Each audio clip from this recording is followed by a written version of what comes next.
there's no downside to quitting your job to be a founder, because worst case, you fail as a founder, but then people still respect you for having been a founder, and then you can get a job at a big tech company or another startup that's probably really well paid.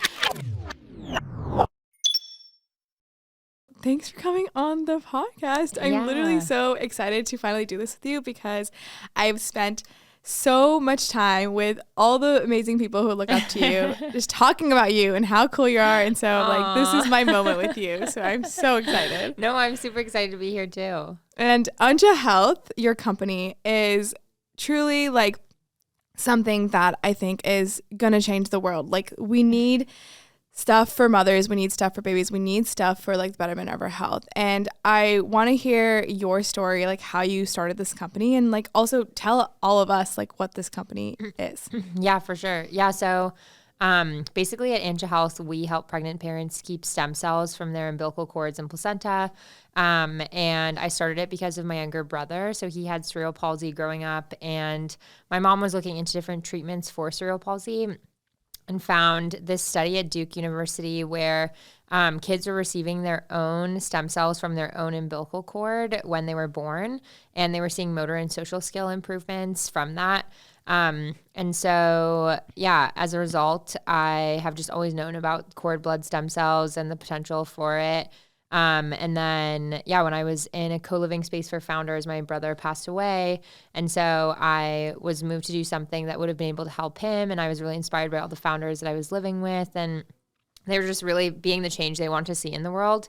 So, yeah, I wanted to start a company that would have been able to help my brother. So we now help pregnant parents save stem cells right at birth so that they can always access it in the future, and then hopefully contribute further to those kind of improvements and studies along the lines of the Duke one that I mentioned. Yeah. The first time that I have ever heard about this was like through your company. It does not feel like it's common knowledge at all. Mm-hmm. Like, why is this not like something that every mother knows about? Like, because it seems like it's truly like a life-changing thing. And of course, mothers want to prepare for every situation for their babies, right? Yeah, I think it's just because it's preventative care, it's not really something that's like so forwardly discussed. And it's just something that they can potentially do. And I think it's also yeah, just like there's some like differences across countries even. Like in China and Singapore, it's anywhere from like 10 to 30% of parents will do cord blood banking. It's much more commonly discussed. But in the US, only 2% of parents do it. So I think it just also needs just a bit more adoption and forward thinking when it comes to prenatal care. Like, I think the reason that China and Singapore have so much more discourse around it is because the governments themselves are much more involved in the actual raising of children. Like, parents in Singapore get a stipend when they have a baby and things like that. But in the US, it's kind of like every man for themselves and every woman for themselves to really be able to garner information on what they need for birth. So, yeah, we're really on a mission for awareness, and not just to get people to use the products, but I always tell people if we can at least touch their lives by just informing them of the fact that this is an option, then at least they can tell others about it. Because I get so many comments on social media along the lines of like, oh, like I gave birth last week and nobody told me about this. So we're trying to prevent that from happening. And you can only capture this in the moment of when they're giving birth. You can't like say retroactively like 6 months into your baby being born, like, oh, I want to do this thing. Yeah, because the placenta and umbilical cord are birthed right after the baby, essentially. And so you have to capture it right then when it's still full of blood and the stem cells are still alive. Otherwise, the placentas and umbilical cords are typically just thrown away. I read some articles that you were doing that were written about you, and they were mentioning that this is like very common amongst celebrities. Mm-hmm. How do you make this like affordable for people who are not celebrities? Yeah, so we have different payment options. We have a couple different plans. People can choose to pay all of it up front, 20% of it up front, or they don't have to pay any of it up front essentially, and they can just choose for interest-free payment plans that we have. So we try to make it accessible through that. And then, yeah, I think in the future we've thought about like different ideas along the lines of like certain parents wanting to donate to parents that have lower income. Like we've had volunteers for that from higher income parents. So yeah, I think different ideas along those lines we'll definitely pursue in the future. That makes so much sense. Very cool. Well, I hope one day I can do this for my baby. Well, really cool that you were actually already in a co-founder living, what was it, like a living experience? Yeah. And you weren't a founder at that moment. So I was, but it Okay. was not of a venture-backed company. I was Okay. doing a consultancy called Bridge Strategy. Okay. And yeah, we helped about like 50 businesses, and we had about 50 consultants. It was just like a really interesting, like flash in the pan moment in time because there were so many kids that had their job start dates pushed or like had their internships pulled and stuff like that. So I just started recruiting people from where I went to college, Wellesley, and telling them like there's so many small businesses I know that need help right now. Like we could really just like put our heads together and start working on something since we're all just kind of sitting around during the pandemic. And yeah, and then it just kind of like kept spreading. Like I think at our peak, we had like 18 colleges represented, because there were like different schools in the Boston area or someone would tell a friend. And so a lot of consultants were reaching out and really, really interested. And these are kids that were going to be consultants anyway, for the most part. And they just had their start dates pushed because of COVID. So yeah, it was just a really unique experience to be able to manage that and then do like the client onboarding and sales process. And then I managed all the projects. So it seems you wanted to be an entrepreneur even before you started Ansha Health. Like, how did you know that that was something that you were passionate about? Yeah, I mean, my mom is an entrepreneur, so it's always something that I foresaw in my future, but I didn't know like in what form it would take. Bridge Strategy I founded because I was just really bored, honestly, during the pandemic and just wanted to do something. And so many of my friends were about to do consulting, myself included. I was a product designer, but it was at a tech consultancy. So we were all going to be consultants in some capacity. So yeah, I just wanted to do something. And then there were so many people interested and like so many clients that were interested too. So it was like both sides of what I needed were coming at me. So it was pretty easy to put together. And then I just really did enjoy, yeah, like being a founder. And then, yeah, I think like my brother's passing was just like a really unique motivator for me to like feel impassioned enough to quit my job and like really move forward there. Yeah, I mean, it's hard enough to build courage and confidence to just go do the hard thing of, raising venture money and then building something from scratch, rallying people on a mission. And you did that at one of the probably hardest times in your life. Like how did you like channel that, what you were feeling into actual energy? Because I think I am not someone who's gone through an experience like that. So it's difficult for me to say like I empathize with you, but I do know people who have gone through similar tragedies, and the way that they've reacted in those moments is like just complete and utter shutdown. Like they simply have no energy. Obviously, I can totally understand how that happens, but it seems like you took this moment and then you channeled your energy differently. I was like, oh, like I don't want this to happen to like other people, what happened to my family. And I feel like that's very inspirational. And like, how can we learn from you in that moment? Yeah. Well, I mean, I did take time off. Like I was still working as product designer when my brother passed away. And then I did a pretty extended bereavement leave. I think it was like 5 weeks I took off. And they only paid me for 5 days of that bereavement leave. Wait, the fact that 5 weeks and extended, like I feel like that's very short. Yeah, no, I thought so too. And so, yeah, I just wasn't a fan of what I was doing at my work anyway. And yeah, from there, I just started tinkering with different ideas. And I was just so like honestly inspired with the people that I was living with. Like everyone was constantly just getting up and like really doing something that was really meaningful to them and creating impact in real time. So I wanted to do that too. And yeah, so I started experimenting. I didn't even quit my job for like another 4 months or so. But I just started experimenting with different like ideas and like asking people on Facebook groups if I could interview them and just get a better sense of their experience and knowledge around like cord blood and just pregnancy in general. Because I really didn't even know much about pregnancy itself. So yeah, so it was a bit of time before I actually went fully forward with it. Yeah, makes sense. I mean, it seems like being in that co-living experience had like a huge impact on you in your motivation, and also just like I'm sure you were able to like very easily bounce ideas with like really awesome founders. Do you recommend like all aspiring entrepreneurs to go, co-live? Co-living with other founders is interesting. It's definitely super inspirational, but it's definitely not the most focused environment. So I would say I would recommend it for maybe a month or so, but I would just expect to not get too much done unless you're really disciplined. But there's so much happening. But yeah, I think the unique thing about co-living, I would recommend it, but yeah, for a short period.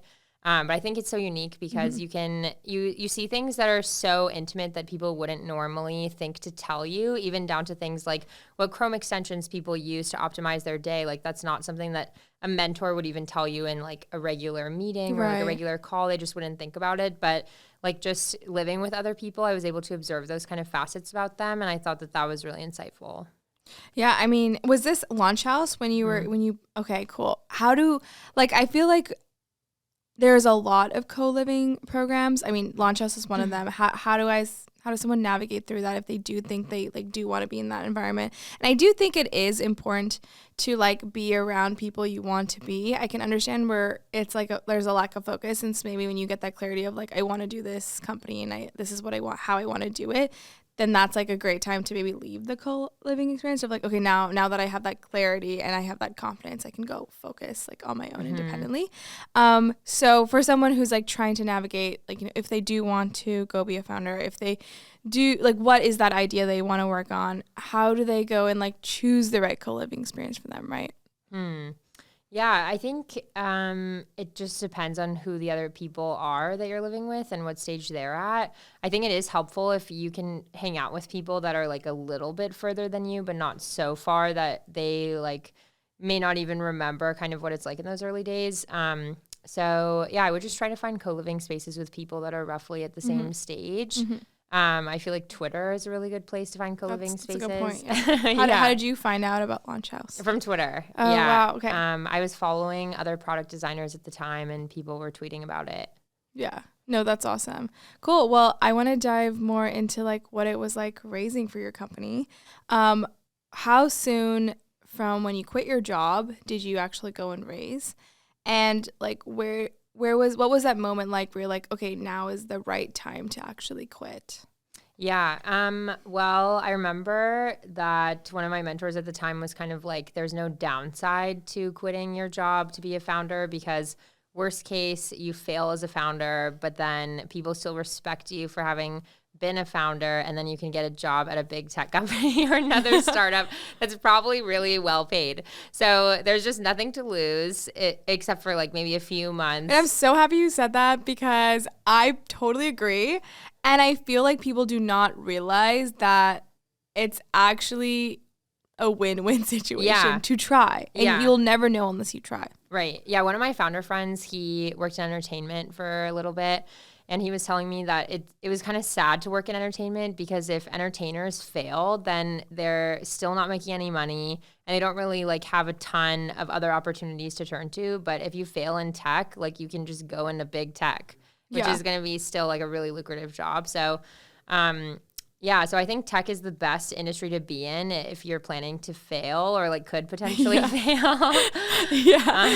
So fair. So I just decided to quit my job when I heard that. And then because I then didn't have income, I was pretty much like, I'm just going to fundraise right away, which I don't think was the best decision. I think I probably should have waited a little bit to fundraise, but I just didn't want to be left with no income. And I also didn't really know how to fundraise. So I think the fact that I didn't know how to fundraise, like it just made it a little bit more of a prolonged, like slightly disorganized process.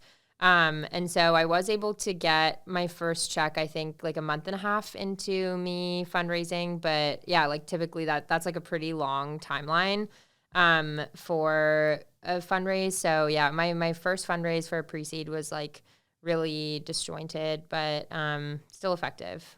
Yeah. And then after that, how long did you wait before you raised your next round of funding? Yeah, I waited. I think it was like 5 months, and then I raised. That's pretty fast. Yeah, maybe 6 months. Because then I got into the next batch of YC, and so towards the end of YC, you're supposed to raise again. So that was just my plan since I had this platform, and we were getting pressed because of YC and things like that. So, yeah.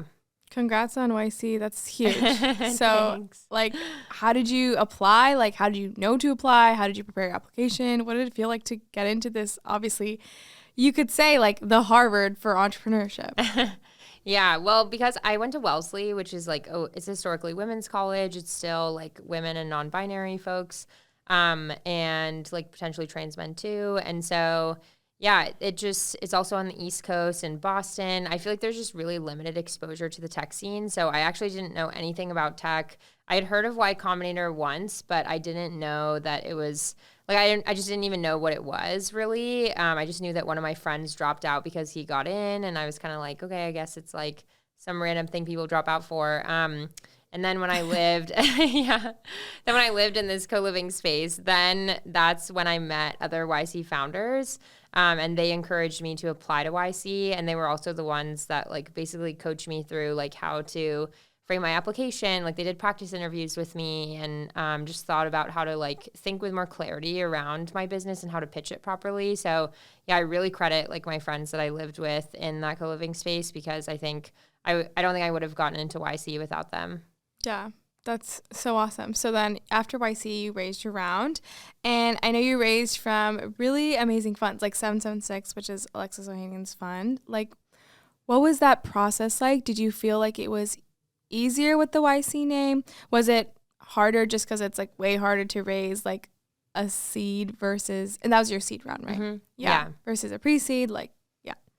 It was easier for me to raise my seed, I think, because I knew how to fundraise at that point. Like YC has some fundraising 101 information, and I also read Fundraising by Ryan Breslow, which is like a really, really good book. Same with his other book, Hiring, or I think it's called Recruiting. But yeah, those books I think like really changed my outlook on business, and so. Yeah, that was pretty much my guide for how to fundraise. So I now knew how to run like a tight process, and just the different like pointers and tips and tricks, and like especially mindset to have during fundraising. Like I think you experience so much rejection regardless of how successful your round is, or even how like progress your company is. And so, yeah, you just have to have the proper mindset when you're fundraising to be able to take that rejection and keep going. And I think I just had the right tools at that point. So it was easier for me to fundraise for my seed because I knew what to anticipate and like how to sort of think about it. Yeah, and I know you have a huge TikTok with a massive following that has got to play a role in like your growth and also your success for your company. How did you have the intuition to like invest that time up front to reap the benefits that you're reaping now for it? And like, what would you recommend specifically for entrepreneurs who maybe might even realize that it's an important investment, but like can't find the time to dedicate to that on top of like building their business and fundraising and like all the things you have to do as a founder? Yeah, you mean like building a TikTok? Yeah. I mean, I started working on TikTok because when I did my consultancy Bridge Strategy, I told all of my clients to get on TikTok. Like I told them that like the TikTok feed, like the For You page itself is just so unique. There's never been discoverability like it before. So I knew that if businesses are able to get on TikTok like and market it properly, then they could be successful, even regardless of like where they're based or anything like that. So I started making TikToks because that was the advice that I gave to other founders that were my clients. Right, practice what you preach. Yeah, but I wouldn't have continued if it didn't work for me. Like I was seeing pretty hefty results within like my first week of making content. And so, yeah, if I did it for a month and nothing went viral, then I probably would have abandoned it and started something else. But I actually do really enjoy making content. Like I grew up in LA. And so I feel like everyone who grows up in LA at some point has some brush with entertainment. And like I used to model in high school and stuff like that. So I was always thinking about how can I build my own personal platform. So pretty much every social media platform, even Twitch and other niche ones like that, I've tried to build a personal presence on before, and I've experimented with it. So I think social media is just something that I really enjoy doing. And so I just found it like an easier channel for me to try and get a hold of. Yeah, it's interesting you said that. Like if you didn't see results after a month, you probably would have quit. Like I didn't see results for several months, and now I'm seeing results on my TikTok. And I obviously like a woman who cares about their career, like they're on TikTok. Like there is no like confusion about that, right? And I found that it was simply just my lack of knowledge. Like, I didn't grow up in LA. Like, I didn't have a TikTok. I never cared about social media. It was one of those things where it's like, I just realized that the best way for me to like improve my discoverability, like you said, and then also like get my company's name out there and actually make that impact was like, I had to do the thing that was unnatural for me and get on the platform. Didn't matter if like I was doing badly at first. Didn't matter that it was like, didn't feel comfortable, wasn't what like I knew what to do, because I was like, I have to learn this. I have to become good at it. And the reality is that it took multiple months for me to even understand the like, what is the meta of TikTok and like, how do we actually show up on this platform? And so I want to say that like specifically for you in your context, I think it makes sense that you gave yourself a timeline or you thought about it that way, because you had, you know, you understood what game you were playing. You also built a company where you were like already giving advice to businesses on how to run their social media strategy.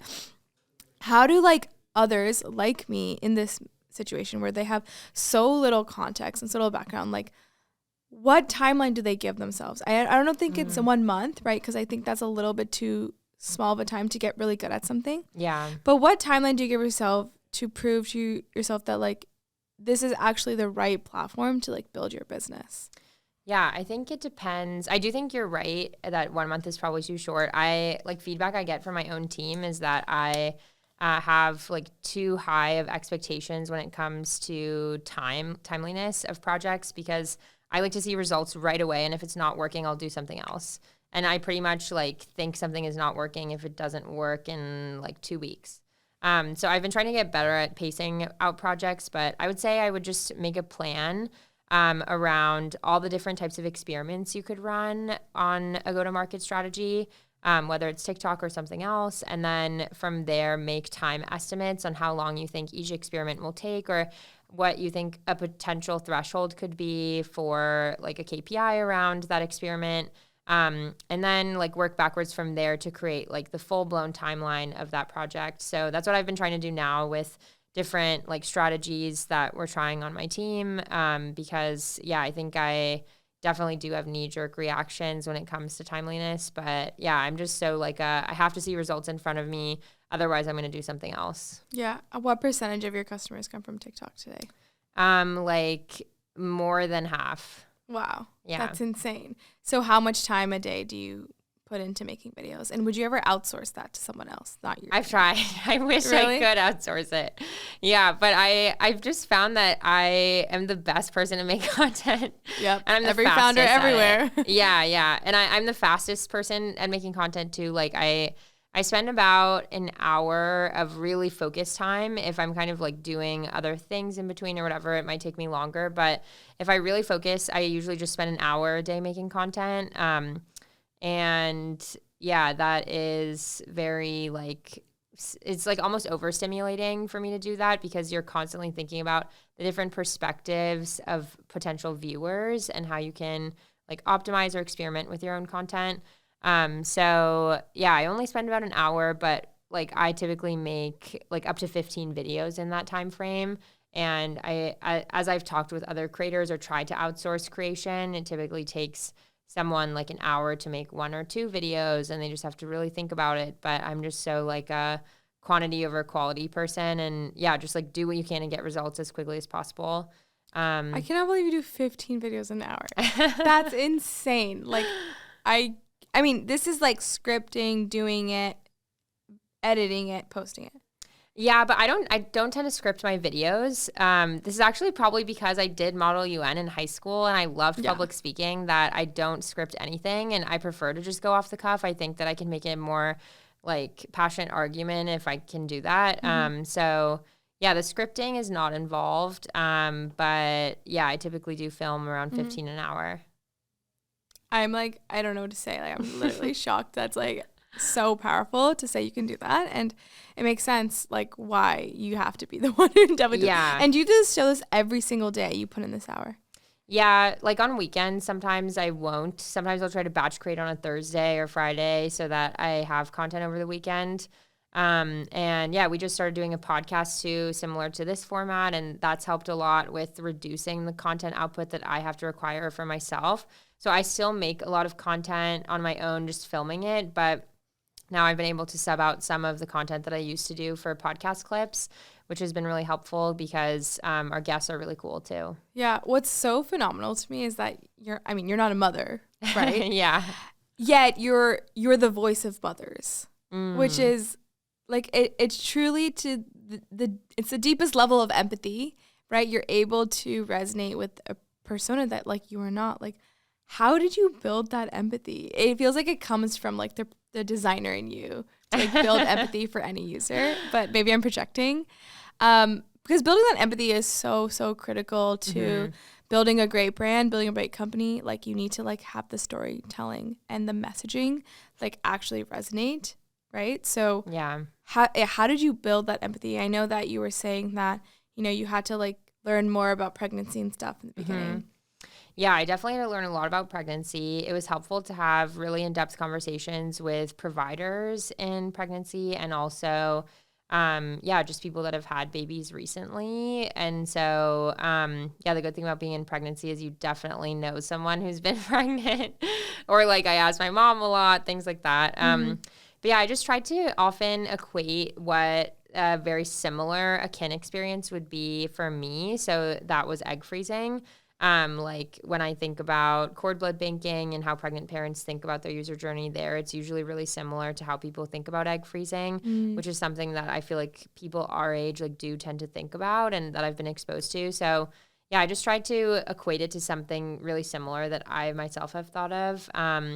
And then, just talking to a lot of people and asking really in-depth questions, trying to get a sense of the different types of like people there are, and also there are different types of parents and how they think about pregnancy. Like some parents are like really keen on setting up as much as possible before they give birth and like having a really concrete birth plan and making sure they have the best provider and really thinking about these things. But then I also meet parents who are like at the 7-month mark and kind of only now thinking about preparing for birth. Like prior to that, they're just kind of like chilling.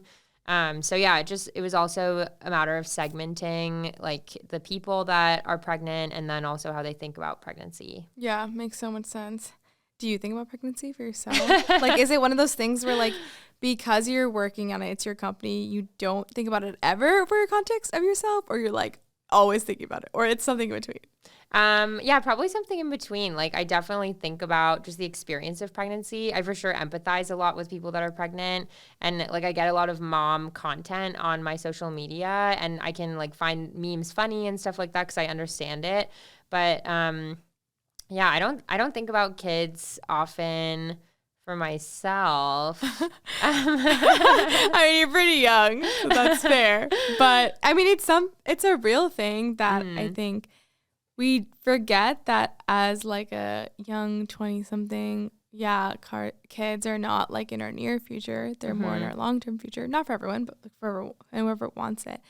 But we still have to like plan and prepare, even if it's just like mentally, right? Yeah. Or even birth control. Like I feel like birth control is a really rampant conversation for people our age. So yeah, that's the only time I ever really think about the context of me being pregnant is thinking about like birth control options. But also like many of my teammates have joked that if I got pregnant accidentally, it probably wouldn't be the worst thing for my social media presence. That would be a good story for your company. Yeah. Do you have any recommendations for birth control that is like where one is better, one is worse? Or do you think it's like truly like birth control for you depends on like what your body is? Yeah, I've honestly never been on birth control. Really? Yeah. I wouldn't have expected that. Yeah, because I don't know, I get really scared of hormones. Maybe you know too much. I don't know. I think I've had a friend that has had a really bad experience with every single form of birth control. Like the one that seems the least scary to me is the arm implant, but I know someone who's gotten pregnant with the arm implant. Oh my God. And yeah, I know people that have gotten pregnant on the pill. I know people that have gotten pregnant with an IUD. And like I've had friends literally like pass out and with an IUD and then have to get it replaced like only a few weeks later because it's like weirdly placed and causing a lot of pain. Yeah, so I just feel like I've heard like a host of complications. But yeah, that's my dirty secret is I've never been on birth control. I mean, I guess considering you know so many of those stories, because I know zero. Now I know a few through you. So now I'm a little like, yeah, it makes sense why you're not on it. Do you recommend people not to be on it? No, I think it's just depending on people's own comfortability. Like another thing is I really worry that I just don't feel like I have time to deal with health complications of my own. And like a lot of my friends who try to get on birth control, it takes them a few months to figure out what works for them. And like a large majority of my friends have been on birth control and had like really bad mood swings, and it took them time to even realize that that was the cause. And like especially running a company, like I just don't want to be having mood swings because I'm already pretty emotional when it comes to thinking about like different decisions. Like it's like if you're a founder, then your mental health is like almost reliant on your company's success. So I just 100%. I just didn't want that for myself. I feel like if you're like super sexually active, then it is responsible to look into birth control options and then just try to assess one that is like the best for you. And there's some like YC companies, for instance, that have started to come out with like, we can tell you which birth control would cause the least complications. So I've looked into that too, but I just haven't like been particularly motivated to go on one. Mm-hmm. Is that the best way to try to use one of these products to get like a better, more data-driven result of like what could work for us? Or is the best way dabbling and experimenting, like taking the time in our lives to go and discover what makes the most sense for our body? Yeah, I think I would just discuss it with a provider. Like I have chatted with a nurse and an OBGYN about birth control options. So it just depends on like your own history and what you're comfortable with. God, that makes sense. Well, now that we're on the personal topic, have you ever thought about freezing your eggs? I have thought about it. I think if I'm like 28 and single, then I'll probably do it. Really? Yeah. Or even if I'm not single, like I feel like your eggs are just better quality when you're young. But similarly, like egg freezing will definitely cause mood swings pretty much. And I feel like I don't have time or the capacity to have like crazy mood swings for a few weeks. So, but my mom told me too, she was like, if you're 30 and single, like you should freeze your eggs. Yeah. I mean, you're never, ever going to be busier than you are today. You're only going to be more busy. Mm-hmm. So I guess then it comes down to like what, value does fertility and like motherhood have in your life, where you would like prioritize freezing over your company for whatever time frame that is. And how long is that? Is it like just for the month that you're freezing that you have mood swings? Is it longer? Like, I don't know anything about it. I don't know too much either. I think it's like around a 6-week period. And and you're pretty much like injecting yourself with hormones every day. So then you have to, you will like probably experience some sort of like severe PMS symptom. I don't know if it's guaranteed, but I think that's like generally a common experience. Yeah, why 28? That seemed like a number you thought about. Because I feel like 30 feels too far away and too maybe cutting it too close. I don't know, because I think in your earlier 20s is when your eggs are at their prime. So I would probably wait until I was like around 28 or so. But I don't know. I say that now, but I have friends who are 28 and I feel like they're still like just like me at 24. So I'll probably get to 28 and be like, well, I guess I'll just do it when I'm 35. Yeah. Well, here's what I'm thinking for me. Whereas like, I actually feel like it's unrelated to whether or not I have a partner or not, because when I have babies, like I want it to be at a time in my life where like it makes sense for my career, whatever. But like, which I guess you could say is unrelated to partner, what I do in my career. But what I struggle with, I was like, well, technically your eggs are the best when you're youngest. So I should actually get them frozen. If I know this about myself, I know this is the truth, I should get them frozen as soon as possible, aka tomorrow. Like, right? Like, why wait till I get close to, at a time when I would have babies to do it? If I have anyways, the best eggs that I would do is like earlier. And I think they say like, and I don't know, this is like totally not for sure a fact, but like the sooner you do it, the less complications you have. But I'm like, but money though, this is so expensive. It almost feels like I can't actually freeze my eggs until I have like enough disposable income to like pay for it. Yeah. But yeah, I don't know if you have any thoughts on that of like, oh, well, shouldn't we technically, like if you have, as a woman, if you are young and you have disposable income and you know in your future you care about having babies, like should all women freeze their eggs as young as possible if they have the money to do it? I think if you have someone covering the cost, then I know a lot of people that have done it in those cases. And I think also something that people don't utilize often enough is I think you have a lot of purchasing power in a way to kind of negotiate that, especially if you're working in startups. Like I know quite a few, even seed stage founders that have been asked by potential hires to cover the cost of egg freezing if they're like around 28 to 32. Because then, working at a startup is taking away from the years that they could spend like having kids. So it actually makes a lot of like economic sense for businesses to cover the cost of it. So yeah, I don't think it even matters what stage. Like it's something that you could consider negotiating for. So it seems like every 28-year-old woman moving into startups should demand their employer to like pay for this, right? By that logic. Yeah, maybe. And do you think that's fair to startups and founders? Like, what about your employees, right? Like, do you cover that cost for them, or would you be comfortable covering that cost if they came to you with that, argument of like, hey, I'm 28, like this is a startup, like I want to put my best foot forward the next few years, but that would delay whatever my pregnancy. Yeah, it is quite a hefty cost, but it would definitely be one that I consider. I haven't been asked for it by any of my teammates, but yeah, I think it's something that I would for sure consider because I think, especially as a women's health company, like we should be catering to that kind of stuff. And yeah, I think it's a fair ask. Like it's just fair. Like I used to get kind of offended when people would negotiate or whatever, but I think it's fair. It's like their right as an employee to ask for that. And as a founder, it's like your responsibility to consider the options there and like really make employees feel heard. Yeah, totally. I mean, I worked at a big tech company before I quit my job. They didn't cover egg freezing. I didn't even know this was like even a real thing. I found out post quitting that like there are some companies that do cover this. And I remember feeling like this feeling of, like that's so cool. Like I want that. When in reality, it's like, okay, I don't know what the exact price of it. Maybe it's around like 20, 30K or something like that. In the long scheme of things, like especially if you're like on the more successful side, that's actually not a lot of money, especially if you're a really big tech company. 20, 30K for a big tech company, that is literally nothing for them. It almost feels like at some stage of a company's success or like revenue, this should be like table stakes for women in the workplace. For sure. And obviously we're so far from that. Like most companies don't do this, but I think about this sometimes. I'm like, should that be like a standard that we should expect from them as like women in the workforce?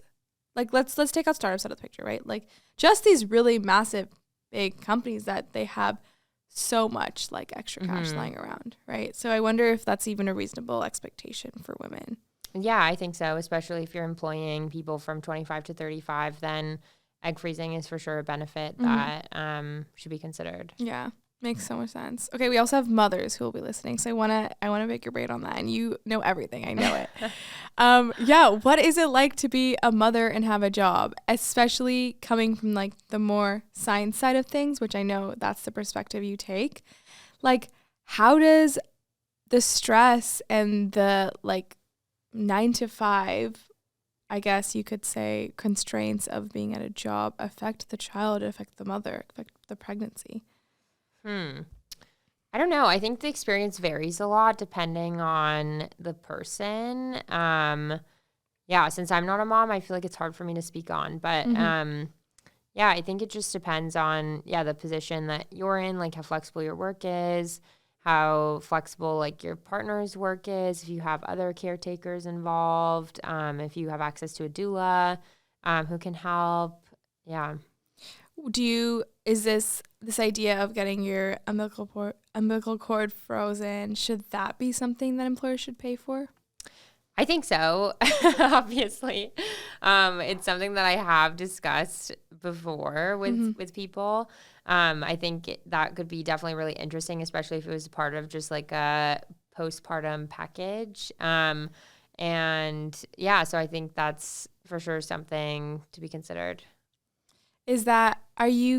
For your company, is your goal to be like more than just umbilical cord freezing? Like, what is the future for Anja Health? And is there a potential like future where you guys do kind of do the end-to-end solution for companies and their employees?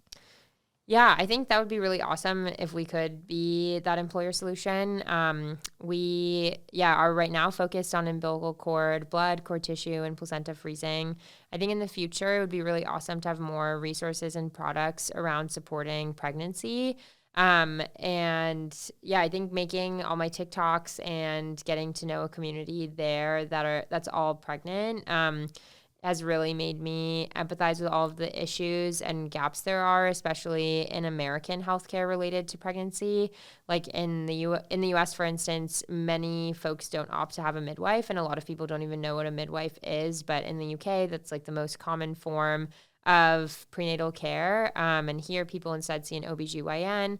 And there are a lot of kind of studies around correlations related to having a midwife and having interventions at birth, like a C-section and things like that. So yeah, people, there's kind of like a general thought that like a midwife is correlated with potentially a safer birth if you are a low risk pregnancy and have limited interventions, and instead they opt for more kind of holistic related work. So yeah, that some people attribute like part of the maternal mortality crisis in the US to the fact that so few people see midwives that are specialized in birth and non-surgically inclined. So yeah, it just depends.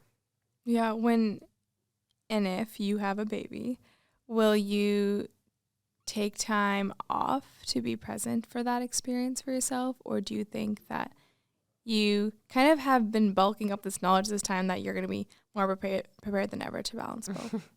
I don't think like if you're pregnant, you're not like out of commission, like hopefully as long as it's like a lower risk pregnancy.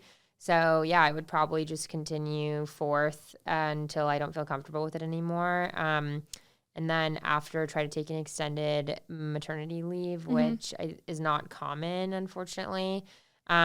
So yeah. Makes so much sense. Okay, well, we'll stop talking about like pregnancy and motherhood because you're so young. You're 24, right? Yeah. What is it like literally leading a company so big, so successful at 24? Like that's gotta be a lot. I mean, to me, I feel like the company is not that big. So yeah, to me, there's definitely a lot of responsibility and accountability. Like sometimes I make mistakes, and I always tell people I feel really dumb when I make mistakes, especially when it comes to my company. And people are always kind of like, it's okay, you're still learning. But I'm like, but if like my life lessons are at the expense of like other people's like professional life and career path and my customers who are pregnant, and this is such a special time, I wouldn't want to do anything to ruin that. So I think my mistakes are really costly. So I really try to be cognizant of learning from any mistakes that I make.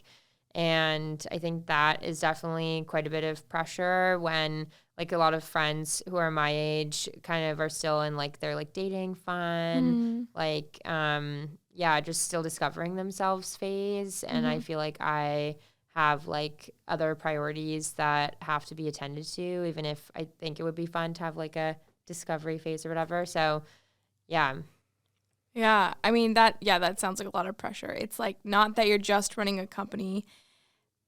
Like it's not like an AI enterprise SaaS company where it's like, okay, if everything goes to shit, like everyone will be fine, right? You're literally dealing with mothers and lives, and that is, I can see like just a lot more of that feeling of, well, I need to actually make an impact here and I can't mess this up, right? And I think the other thing is like, you're in this moment of your life, and your defining decade, as they say. So there's so much here for you to do when it comes to like dating and like being with your friends and traveling and like having that time. What are these trade-offs that you have to make every day that, which are obviously worth it, that, you know, maybe someone else, maybe another 24-year-old not running a company, like, doesn't have to make that trade-off? I think the main trade-off if you're a founder is just not prioritizing other hobbies you might have, and you just have to like love entrepreneurship enough that it's also like taking up the fulfillment that a hobby might bring. Because I think it's bad like optics wise, and it's also bad just from the perspective of like efficiency in your company if you're like spending too much time donating to other things. So like when I was a product designer, I was still modeling and I had a fashion podcast, and I like loved like spending time on social media and like building my own brand or whatever. Like I would experiment with all these things on social media. But now I don't really model anymore, and like I stopped doing the podcast that I had. I still think it's worth it because I do love entrepreneurship enough to have that be like my main thing. And so when people ask like what hobbies I have, I'm just kind of like, I do business and I work out. Like that's my main thing. Yeah. And to occupy my mind with anything else would just be like too much stimulation, and I think wouldn't be good for my company if I'm not prioritizing it. So I think that's the main trade-off. Yeah, I mean, literally working out and working on your business, that's all you do? Which makes sense because I'm like, that's all I do too, actually. Yeah. But like, where does dating come in play, right? Like, what about, like, do you go out? Do you have time for that? Yeah, I do go out. I think I should probably go out a little less. But I just like, I'm such an extrovert. I get energy from meeting other people. Mm-hmm. So, I don't like date too actively. Like I'm on the apps and whatever, but I'm not like super into prioritizing that. I get kind of tired if I get disappointed too frequently. Mm-hmm. So I just don't make room for disappointment by not going on so many dates that will be disappointing. Totally. I just try to focus on like my company and like self-reflection, self-improvement, physical health. Mm-hmm. Do you feel like you would prioritize dating if you weren't running a company and be able to better handle that disappointment? Probably, but I don't know if that would lead to a better life. Like I think people that prioritize dating might prioritize it even over themselves sometimes. Like when I was in college, obviously it's like you go to school and then date and whatever. And I felt like dating almost became a hobby, and it was time consuming, and I didn't leave a lot of time for activities that like would have enriched my own self. So I feel like I'd rather prioritize myself than prioritize dating. Oh my God, you could not have said it better. Because I have dated before and had that been more of a priority in my life, but it was because I was like bored at my job and had plenty of time. I am definitely not obviously focused on that right now. Like I'm very much focused on, you know, building my company. And I found that it was in the moment where I was no longer bored and finally had more clarity in my life is when like that partner came to me. And I found that for myself. And it's like so real when people say like it comes to you when you're not looking. Yeah. So it almost feels like it's one of those things that we as founders, we don't have to prioritize it maybe because the right person who's going to support us and be the right partner for us will like find us. And I don't know if that's like too cliche or like too naive of me to say. But I think that a lot of the times people really push hard on this narrative of like, oh, if you don't like date like 3 times a week, like you're never going to meet your person. And then when you're single at like 30, like don't complain, you know? And I think there is that sentiment of that might be something where it's like, unlike, you know, sales or like social media where it's like, if you try too hard, if you put too much into it, it can almost take away rather than give. Yeah, I still think it's important to prioritize dating if you're single. If it'll make you happy to find a partner, then like, why not put in some effort for that? But yeah, I just wouldn't want it to get to the point where it's prioritized above myself. Totally. And that I still am like, I wish I was as mature as you when I was 24 because like I don't think 2 years ago like I would have been saying the things that you're saying. Oh, okay. That's good. Yeah, it means you're like very much well equipped to lead this company you're leading, and I'm like so excited to see where you take it. Oh, thank you. So thanks for being on the pod. Yeah, no, thanks.